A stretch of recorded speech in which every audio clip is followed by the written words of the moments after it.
Okay, record. There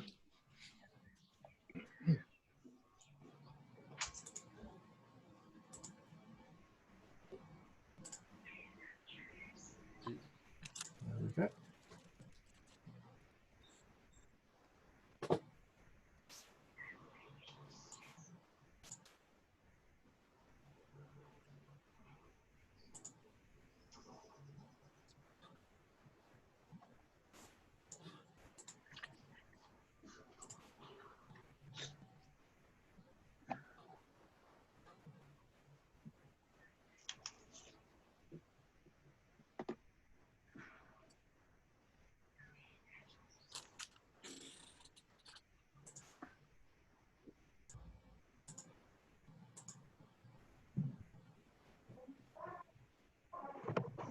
Hi, baby. It's well clicked already. Water, No, I have to work to card, but I'll get it when I have to close the door. Okay. I have to buy a battery.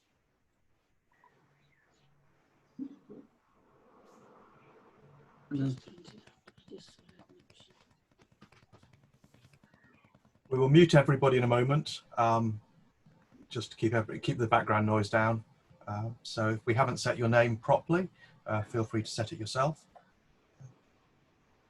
And if you've got any comments to make, please let us know, and use the chat for messages during the meeting.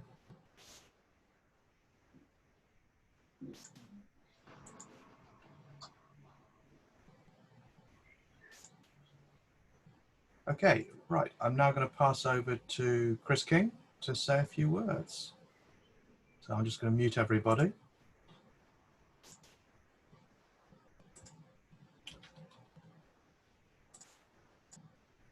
Chris, the floor is yours.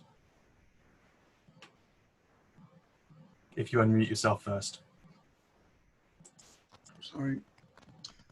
Thanks very much indeed, Mike. I just about managed to join this today because we had a big problem with the internet in London. And you nearly had Frank Walton presenting this, introducing this, which might have been an improvement. So let's introduce Bruno. Bruno Crevato-Selvaggi is, as you have read, the director of the institute, which he's going to present to us today, but he's very many more things as well. Apart from being a former president of the European Academy, he's published a lot of books, written a lot of articles, and been involved in a lot of research organizations. Bruno, as director of this institute, is ideally placed to present it to us, which is what's going to happen this afternoon. Can I please repeat what Mike just said? If you have questions, please raise them as we're going by clicking on the chat icon at the bottom of the screen and writing your question, and then we will deal with them at the end. If there's anything burning, however, during the meeting, please raise your hand or otherwise indicate, and we'll allow Bruno to be interrupted. But we have space for questions at the end, and it ought to be able to wait until then. So Bruno, I've lost you. Bruno, can I ask you please to present your institute in Prato to us this afternoon? Thank you. Okay. Thank you, Chris. Thank you, everybody. First of all, I would like to apologize for my English. I'll try to do my better. So, the presentation today is the Institute of Postal Historical Studies, Istituto di Studi Storici Postali Aldo Cecchi in Prato. Prato, as you can see. Bruno, Yes? can I get you to start your slideshow? Yes. Thank you. Okay. And click on share. Yes. Prato, since 82, the Istituto di Studi Storici Postali Aldo Cecchi in Prato is an internet. Yes, yes. We can't see it yet. Could you click on screen share screen at the bottom of your screen in green? Okay, sorry. That's okay. Share screen. Share. Okay. That's good. And then if you start the slideshow. Yes, just a moment. There we go. That's perfect. Yeah. Thank you very much. Thanks, Okay, Mike. fine. So, since '82, the Istituto di Studi Storici Postali in Prato is an international center for research in postal history and organized communication. Prato is here, near Florence. The story. In history, in academic sense, postal history takes as its subject to exploration of a distinctive mode of organized communications, with a focus also on its material dimension.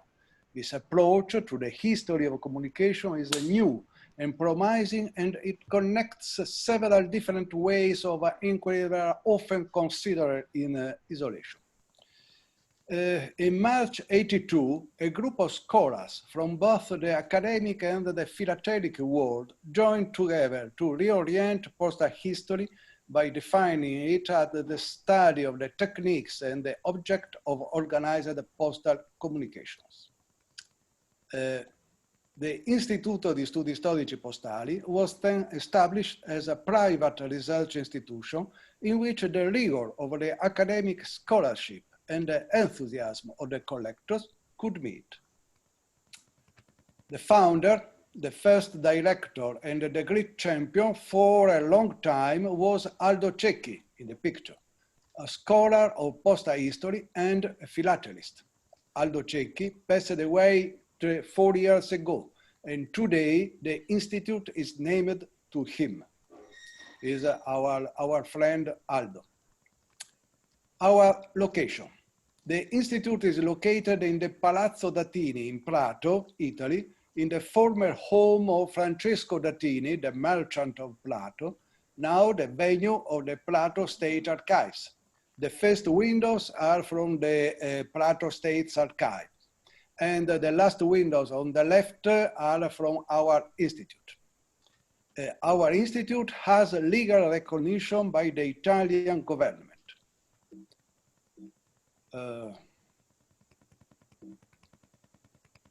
Sorry.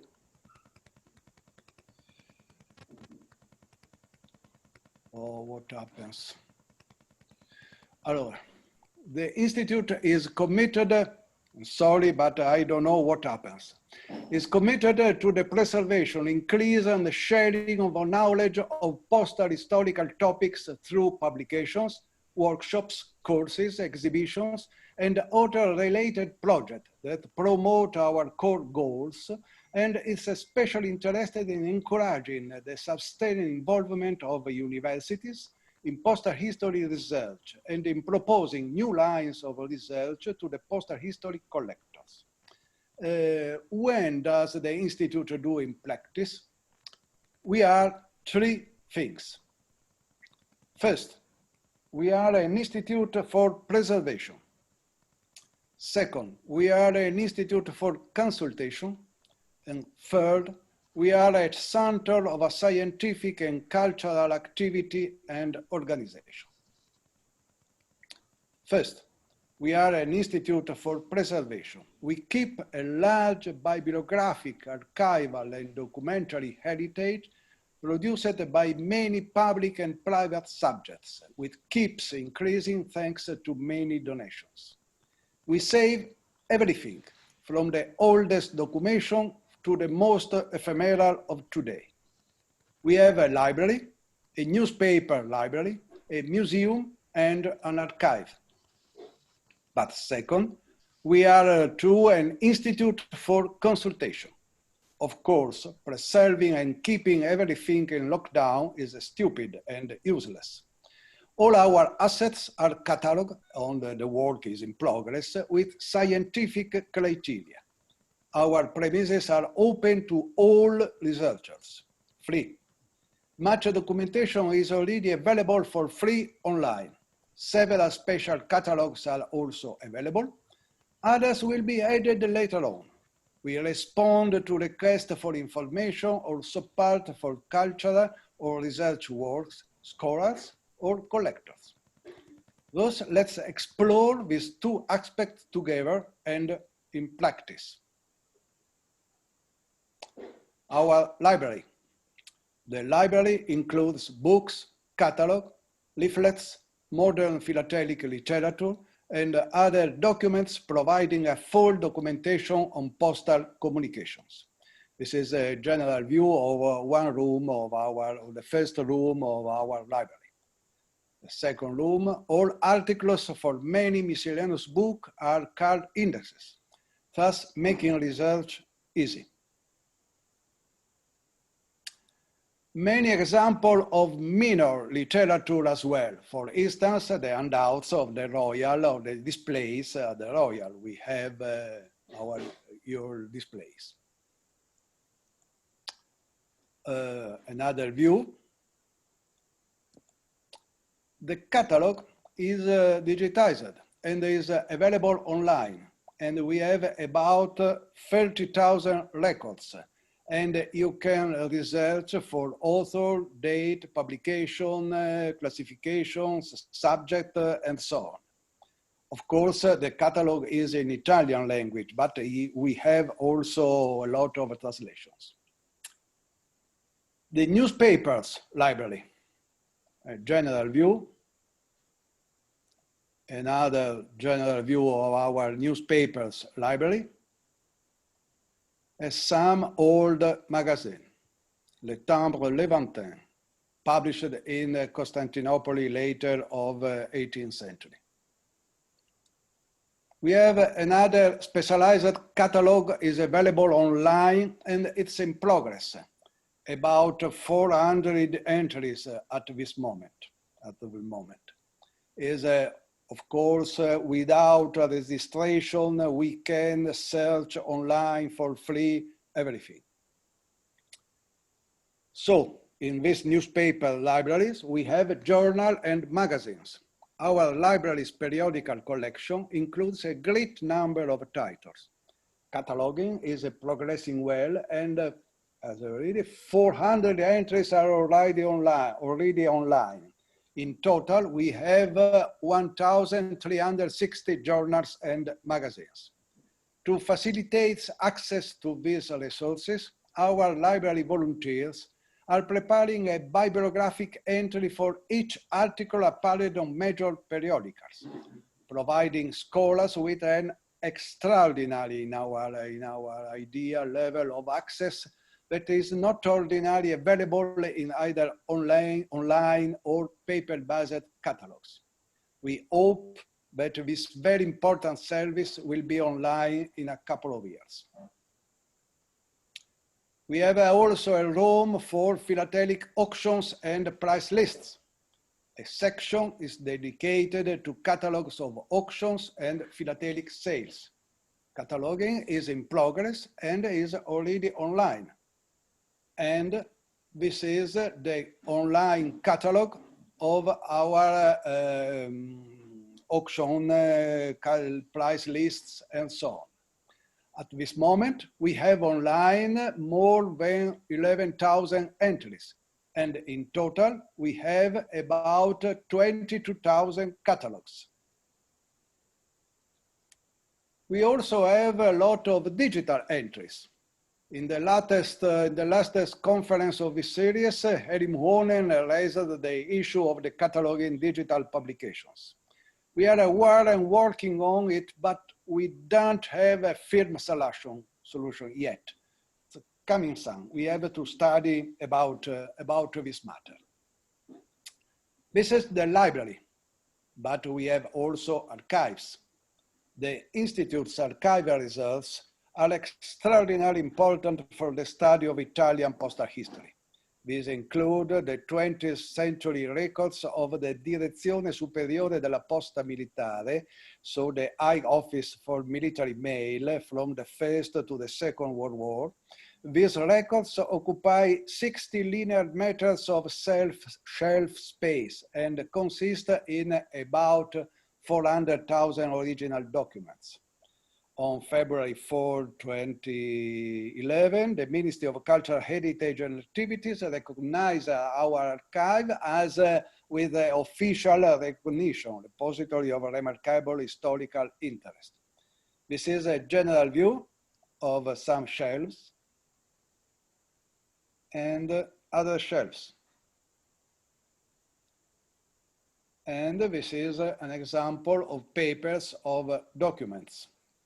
Is the official documents of the High Office of Military Mail in Italy. From the first to the second, we also the other wars, African, Ethiopian, and so on. We have other funds too, coming from institutions or private donors. So Italian Federation for Philatelic Societies, or some late scholar, and so on, or the other institutions. What happens? The website, we have also a website. Our website is in Italian and in English, with about all the website is translated or is in translation. The Institute's website is full of practical and scientific information, as well as documents. For example, you can find thousands of official publications for the Italian mail. You can download them in PDF format for free. For example, the official journal of the Italian Ministry for Post and Communication from the beginning of the unity, so 1861, up to the 50s of the last century, you can find all official journals of Italian Post, and you can download for free. We have also an archive of philatelic exhibits in PDF. You can download them too in PDF format for free. At the moment, we have less than 2,000 exhibits online, and is a growing collection. And you can research for name, surname, title, venue, year, show, and so on. We also have a museum. Beside books, journal, and archives document, the Institute houses many collectibles from the post and philatelic world. Such objects are also already catalogued or being catalogued with scientific criteria. So, for example, calling cards, I need yours, please send me for our museum, of calendar related to post, of course, or to philately, philatelic organizations, and so on. Pens of philatelic show or post in all over the world. Bags, pins,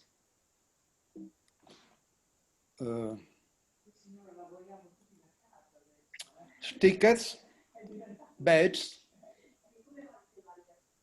boxes. This is a box for an Italian panettone, Christmas dessert, you know. Postcards, watches, medal, awards, placards, pennants, philatelic albums, posters. This is a poster of First World War, organization of military post. All these school exercise books. Primary school teachers in the 50s used stamps to teach and left us his documentation of hundreds of exercise books. Our numbers. So in library, we have more than 30,000 catalog records. Periodical, 1,360 titles. Of course, we can have, for some periodical, we can have a complete collection. For the other one, we can have only one issue. we are presently receiving issues of 200 periodicals on a regular basis. The London Philately is true, of course. Auctions and sales, we have around 22,000 catalogs. Archive around 100 linear meters of shelves of documents. Online exhibits 1,829. Museum, not quantified yet, the work is in progress. We have a lot of things, of objects. In total, tens and tens of thousands of objects.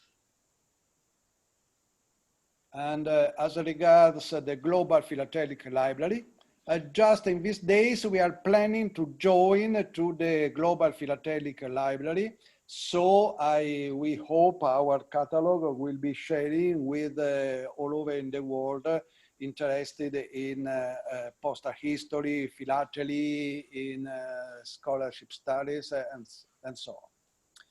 Our collection is not stopped. It's a continually growing collection. How? With purchases. There's not so many because our wallet is about empty. But for example, the Federation, the Italian Federation sent us all received material from Italian clubs. Some international postal or philatelic institutions regularly send us their publications. We have donations from members or friends, donation of book, documents, periodical, and so on. For example, 2 small donations just arrived. And every now and then we receive huge donations. For example, from Bolaffi, this is a really huge donations of books, periodicals, auction lists, and so on. Or, for example, Paul Vollmeier, the famous late scholar, donated us his personal archive before his death. This is his personal archives now is in cataloging with, of course, with scientific criteria. And it will be open to the public for free, for consulting, studying, and so on. Of course, not yet, not everything is cataloged yet. We still have a lot of work to do, as you can see here. But third thing, we are a center of scientific and cultural activity and organization. So our activities.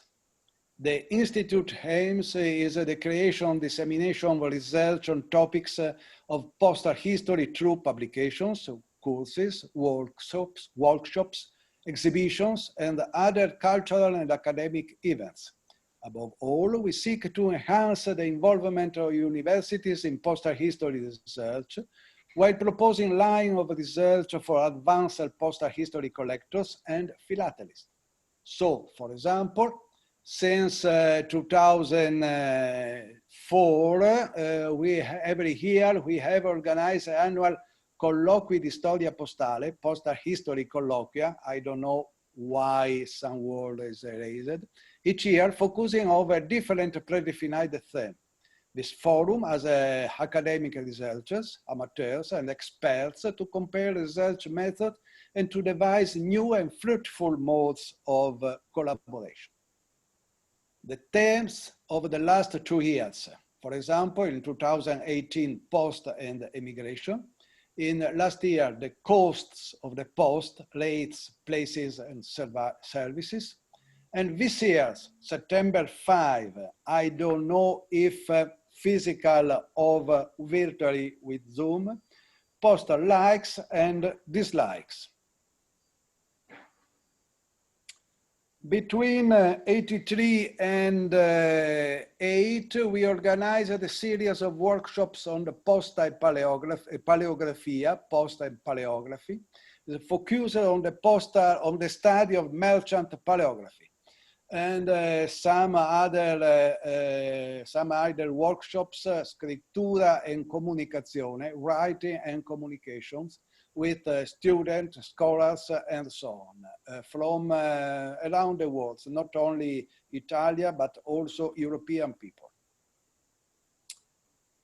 The Institute also carried out major research projects in the public Italian archives, such as the Central States Archives, the Historical Diplomatic Archive of the Ministry of Foreign Affairs, and the Italian of Foreign States Archives.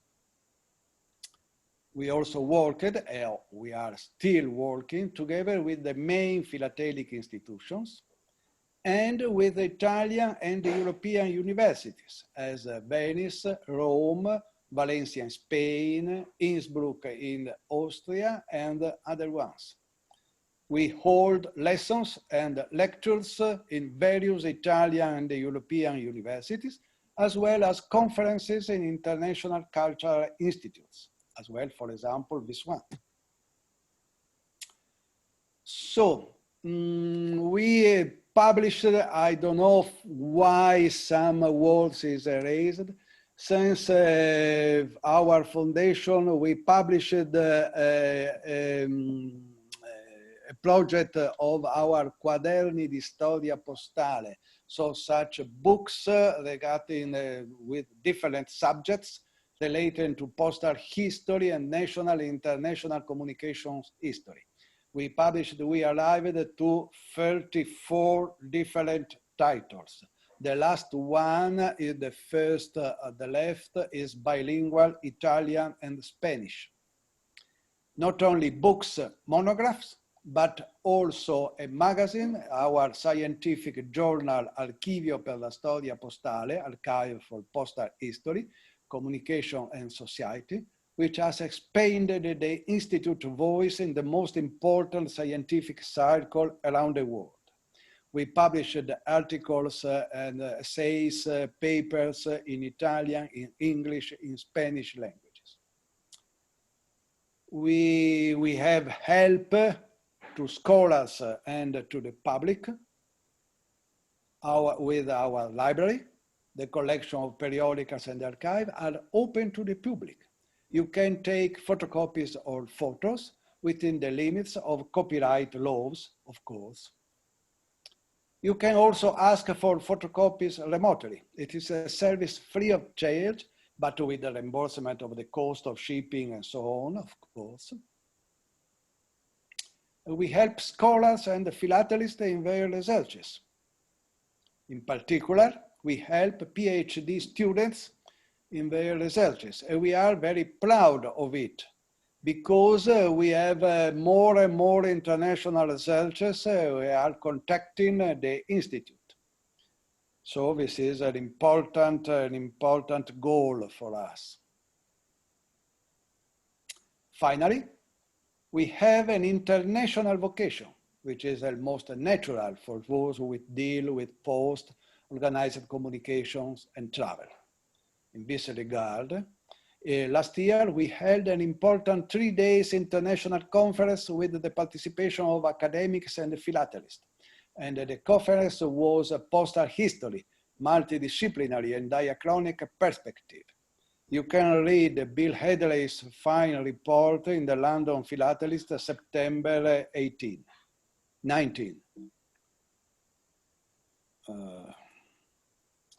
This conference, this international conference, the first day in Prato City Hall, you can read Bill Hedley on the left, Diane de Brois from the United States and on the right. The second day in Prato State Archives. The third day, the closing speech, from left is myself. In the center, Professor Joe Raymond from Queen Mary University, London. On the right, Professor Andrea Giuntini, University of Modena, near Bologna, Italy. How do we manage? It goes without saying that financial challenges are always limited to the Institute's activities. We are a private association. We received a contribution for specific project from the Italian ministry, and although these contributions were modest, they nevertheless helped the Institute to survive. So we have only contribution for private and for public bodies. The organization of our institute. Andrea Giuntini, full professor of economic history at the University of Modena Reggio Emilia, was the director for 15 years, but now the director is me. The member of our board, as you can see, we have both from the philatelic world, philatelic journalist, postal historian and philatelist, software engineering and philatelist and so on, and from scholar, archival and librarian world. So a professor of the University of Modena, director of the Prato Public Library, historian, archivist, superintendent of the Tuscan State Archives. So the sharing of the two worlds from academic and philatelic worlds. And this is the core goal of our institute and for our foundation. The staff. Our staff, no staff. No money, no staff. So we can manage with volunteers. Volunteers devote their work to postal history and manage the institute. We have 2 volunteers come to the institute almost every day to process mail and perform the everyday administrative procedure. And 5 or 6 times a year, we gather in Prato on weekends, so-called volunteering session, for tidying up the material, cataloging, doing scientific work, and also cleaning. Many volunteers participate occasionally, and those are very assiduous. We can see some pictures for cataloging newspapers or documents, archival found. We have men and women. Also myself, other newspapers, library, our room or our library. From the computer. Just the huge donation is just arrived that is necessary to system it. And no, sorry, cleaning. Also cleaning the walls or the windows. If you want to contact us, this is our email address. If you want to help us, the Institute is registered as a charity, but in Italy. The donations are eligible for tax deduction in Italy. Outside Italy, sad to say, they are not. But if you want, you can send a donation too. We accept very well. Money is of course welcome, but also books, journals, material for the museum. We are also willing to exchange journals and publications with other institutions. If you want to visit our institute, the nearest airports to reach Prato are Florence or Pisa. Come to Prato. Besides, the most important thing is our institute. There are also many wonders to visit in the surrounding, if you want. For example, Florence, Pisa, Siena, Etruscan towns, Tuscan hills, the Chianti Shire. Our next scientific activity will be held in Prato next June in 2021, COVID permitting, of course. is the second 3 days international conference with the participation of academics and philatelists, postal history, multidisciplinary and diachronic perspectives. There's a free admission. And our proposal, we are working on focusing on the meeting point between the world of postal history academics and that of dedicated philatelists, so our core goals.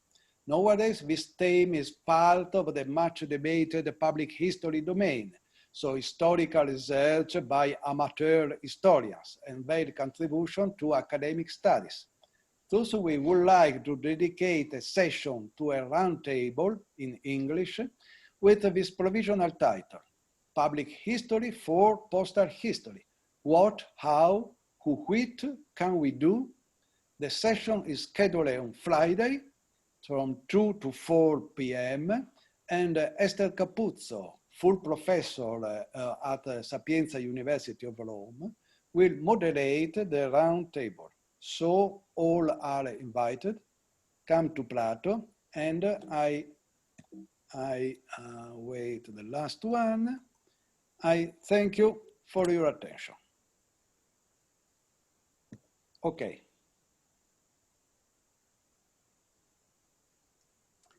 Well, thank you very much. You might have noticed I'm Frank, I'm not Chris. Chris's internet's gone back down the hole it came from temporarily. I don't know if Chris is back on. Oh, he is, he's waving. Oh, he's back. Do you want to take over, Chris? Yeah. Keep going. I'll keep going. Right. Chat, questions. Chat. Yes. Is all your material and documentation in Italian language only? Not, of course not. We have a lot of languages.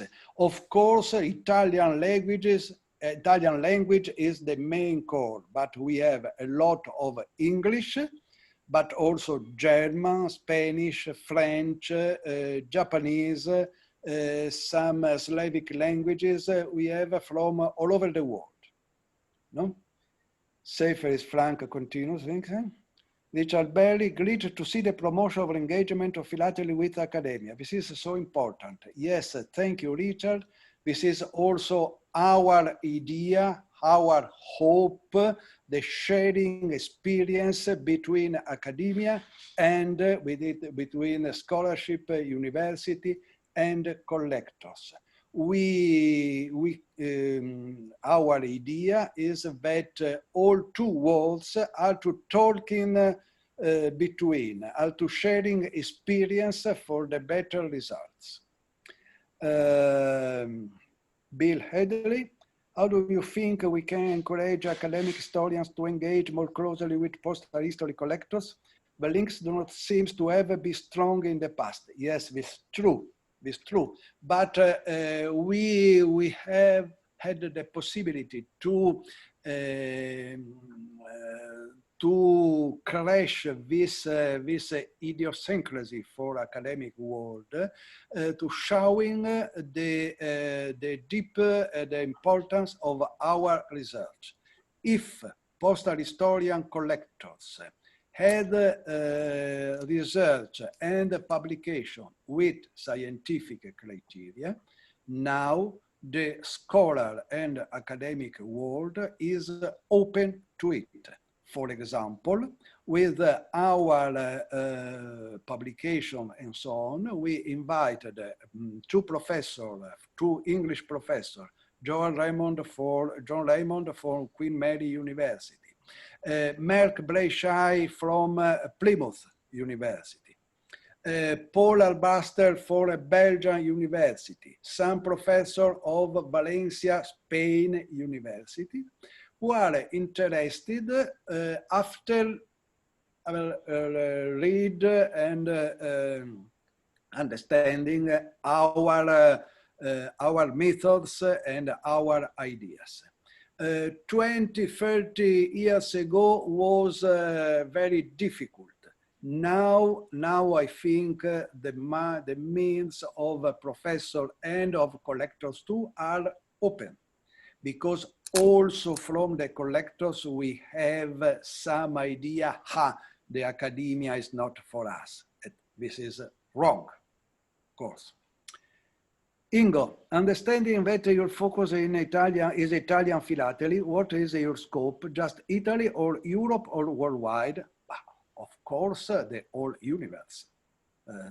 No, of course, we are open, but if someone is dealing with the post, of course, all over the world, he is a platform, no? Because the post is universal in our world.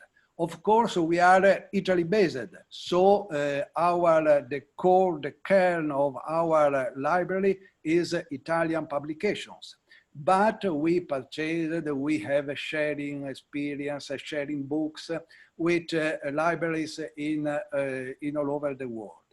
We are some contacts, of course, with the Royal, but of course with other philatelic clubs and institutions in Germany, in Spain, in Greece, in United States too, in South America. And my dream is to increase our library with a lot of publications in foreign languages. But now we have a lot of English, German, Spanish, French, and other languages publications. Sheila, approximately how many volunteers do you have? We have approximately continuous a dozen, and occasionally 20, 25.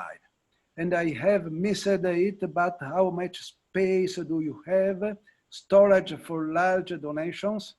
Yes, we have now space because at this moment our venue is almost full, but we are changing of our location, is scheduled for next year, also in Prato, 200 meters to our location of today. But is a very a good location, very huge location. So we have no problems at this moment for storage, for donations, and so on. And they are really welcome, of course.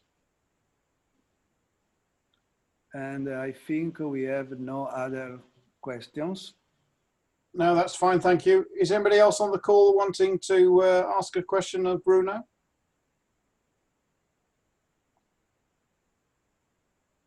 Bruno, can I just ask you about the GPL? Obviously, I am very interested in the Global Philatelic Library. On one of your slides, you did say that you may well be interested in joining that family. Can I talk to you offline about that?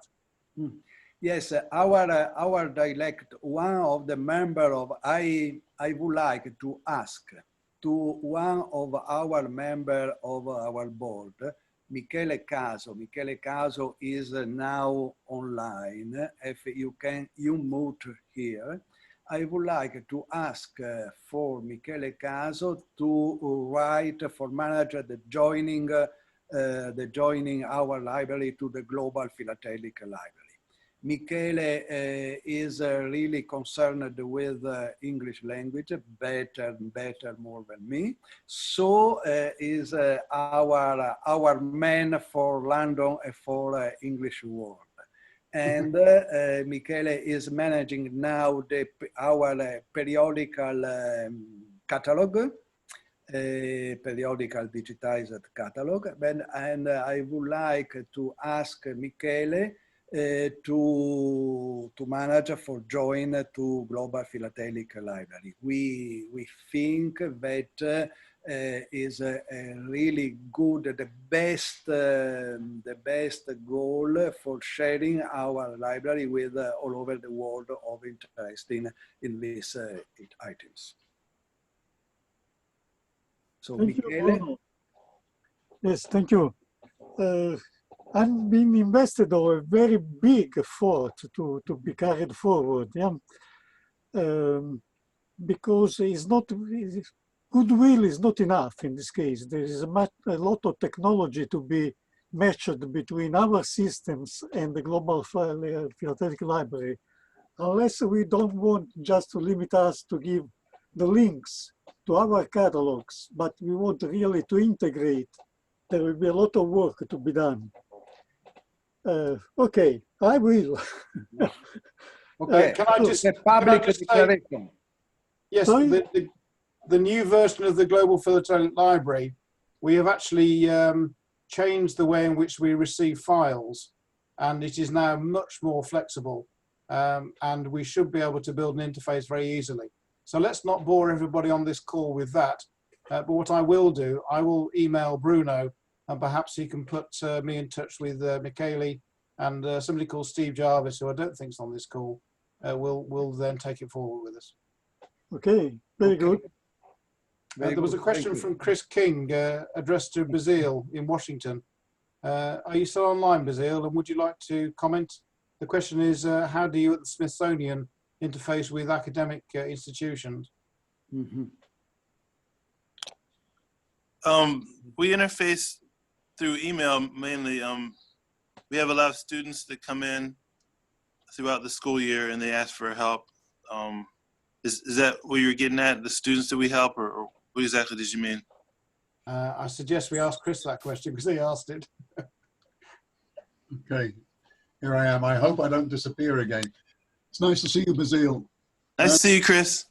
There are an enormous number of universities in the United States, and the Smithsonian is a vast institution of which the Postal Museum is only one part.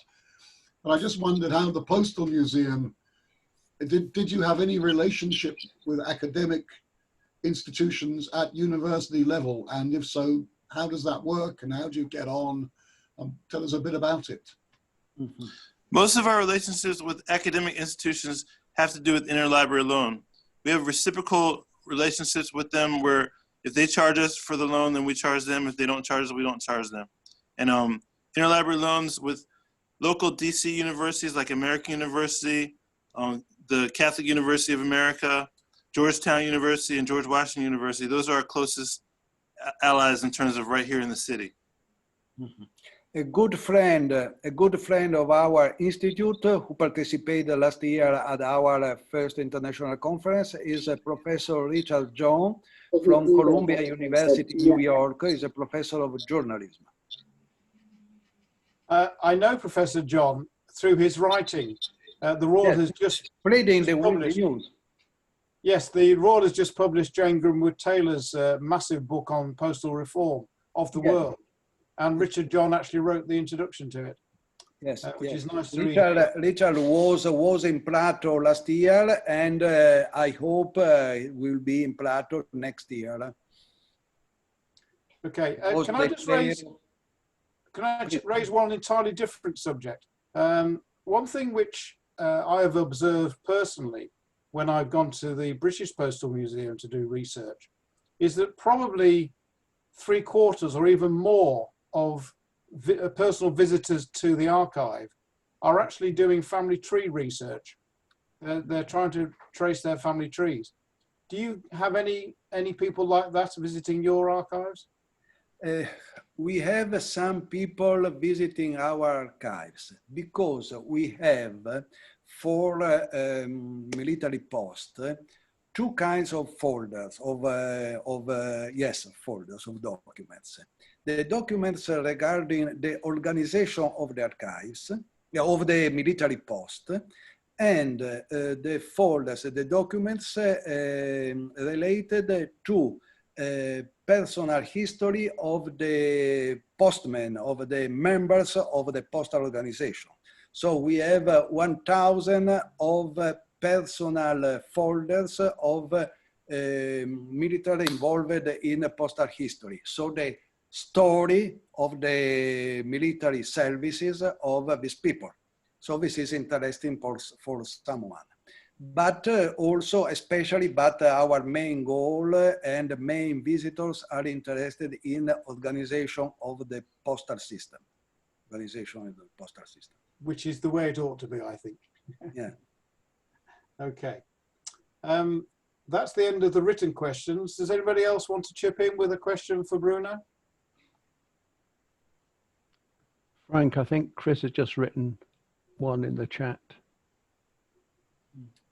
The challenge here is how to move all of this forward. Yes, it's a good challenge. We have to work continually, and we have to continue to organize events and publication at scientific criteria, but not only scientific, but also amazing for amateurs.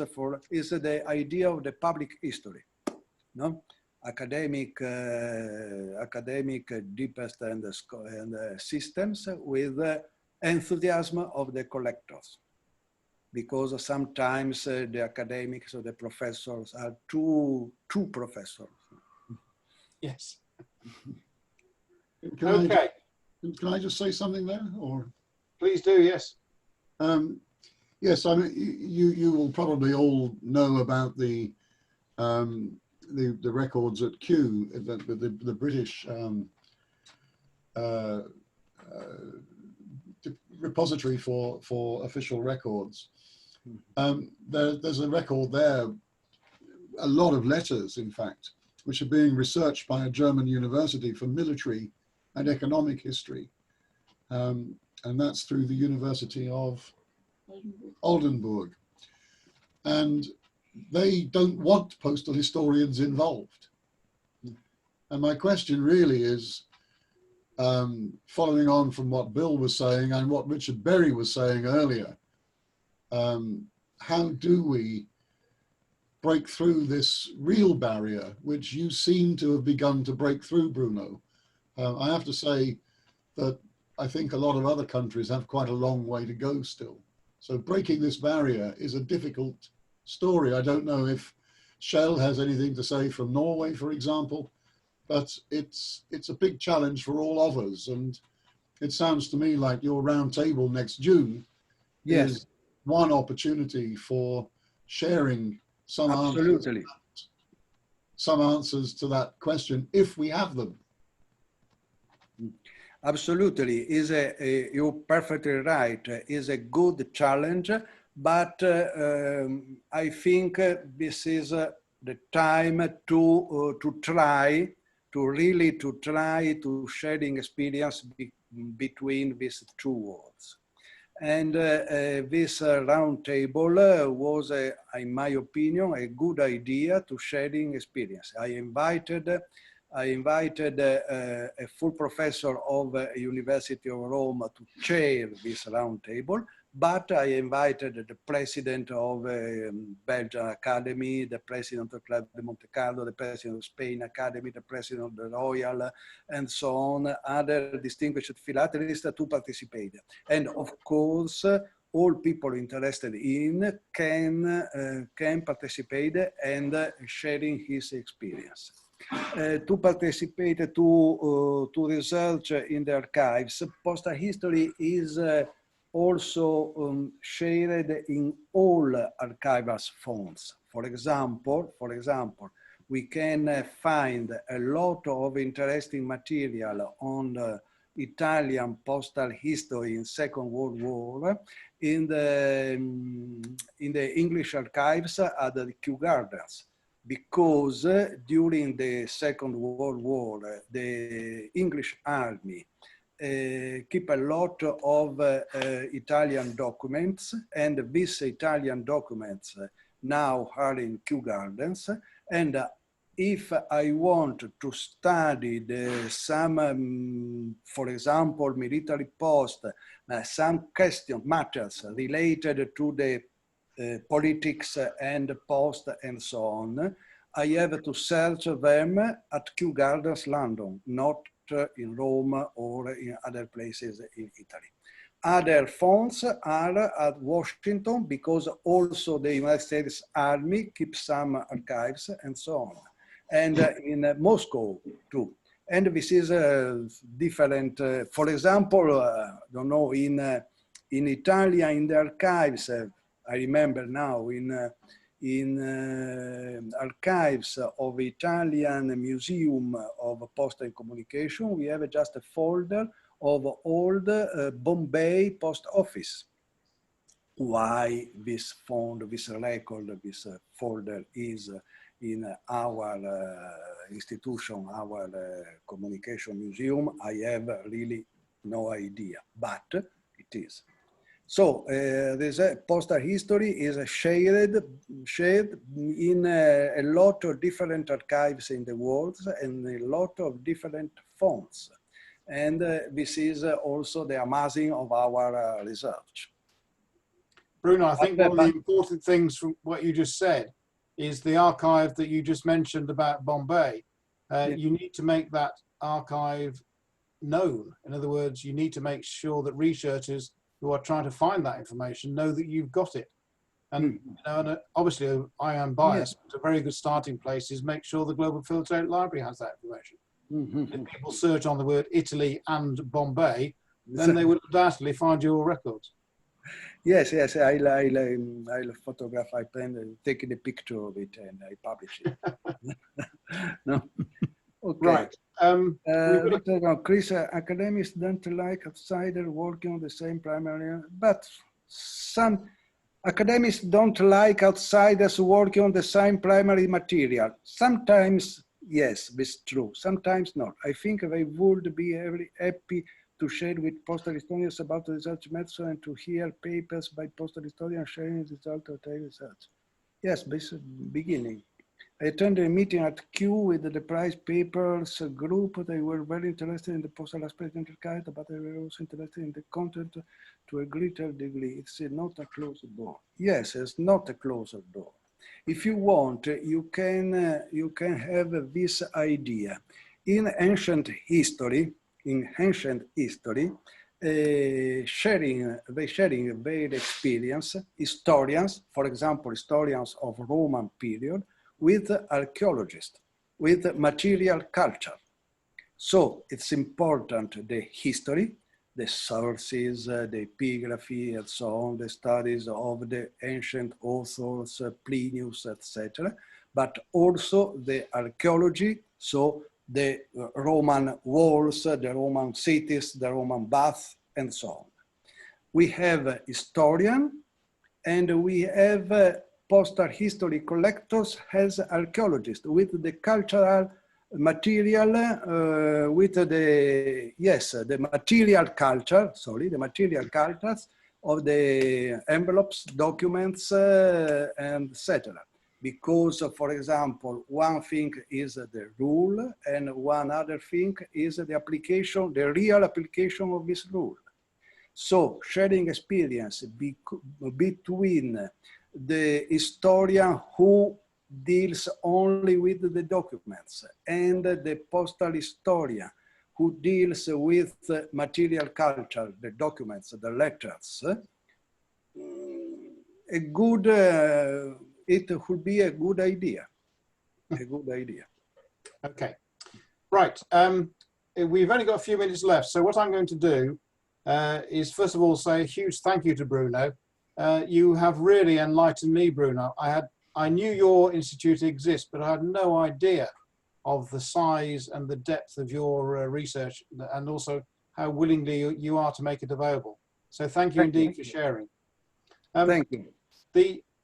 The one, you actually used the word that has been on everybody's lips during this series of seminars, and that is copyright. You actually did mention it yourself earlier. Yeah. And our next meeting is at the same time, which is 2 p.m. London time, on Thursday the 9th of July, when we've got one of the true experts in the field, Professor Charles Oppenheim. He gave a seminar in Stockholm last year, and that was one of the most crowded meetings that we actually had the pleasure of putting on in Stockholm here. And he's been asked to repeat much of the content of that to a wider audience. And of course, this time it will be recorded as well. So if anybody wants to book in through that, going through the usual booking systems, you should all know that by now. I've just got one last question which I haven't picked up. Roger Johnson asked how he gets onto the email invitation list for next year's conference. I think the answer, Roger, is that you email Bruno if you have his email address. If you don't, just use the email address rom@rpsl.org.uk.